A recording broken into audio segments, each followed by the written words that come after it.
Կար մի հատ խումբ 18 թվից ու գնալով այդ խումբը մեծացավ։ Դրա համար ես հերվացա Ռոբերտ Քոչյանի աջակիցներից, Ռոբերտ Քոչյանի թմից ես դրա համար եմ հերվածել, որովհետև այդ խումբը գնալով մեծացավ, շատացավ, ես որ այնտեղ մնայի պիտի շատ կռիվանի։ Հասկանու՞մ, դրա համար ես հերվացա այդ թմից։ Միանշանակ գալիս է այդ կողմից, տեսեք, իրանք ինչ են ասում, իրենք ասում են Նարեկ Մալյանը մեզ կպավ, չէ։ Բայց ես ինչ եմ ասում, Նարեկ Մալյանը այո մեր ընկերն է, իմ ընկերն է, շատ լավ տղա է, բայց Նարեկ Մալյանը հանրապետական չի։ Նարեկ Մալյանը ունի ինքը անկախ մարդ է։ Եթե հանրապետականները փորձեն Նարեկ Մալյանին ասեն, «Սենց մի խոսան, ինձ խոսը կարող ասի դուք ով եք»։ Լավ եմ անում խոսում եմ, դու ով ես, կարող մեզ էլ կպնի, կարա չէ կպնի։ Լուսինե ջան, ինքը անկախ մարդ է, ինքը ձեր հետ կպնում է, դուք պրամոտ իրախորում եք Սերժ Սարգսյանին, որ այդտեն շարժվեր հանրապետականը, հիմա 18 թվից դիհա ձեզ կպնելու եմ։ 18 թվից անընդհատ երկրորդ նախագահի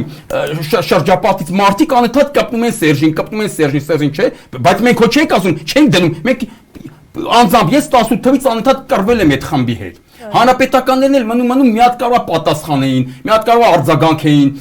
երկրորդ նախագահին իհարկե գովալով, առանց երկրորդ նախագահին վիրավորելու, կարակը մեծարելով, բայց կպնեին դրանց, սենց, այսպես անընդհատ եղել է։ Հիմա ինչ մենք էլ կանգնել,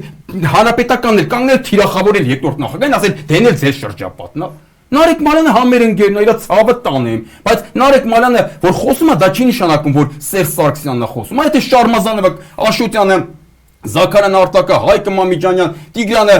Աբրահամյան, Աննան Մկրտչյան մի հատ բան կասեին, այդ վաղ կարեկասեք սա արդեն Սերժ Սարգսյանն է, հասկանում եք։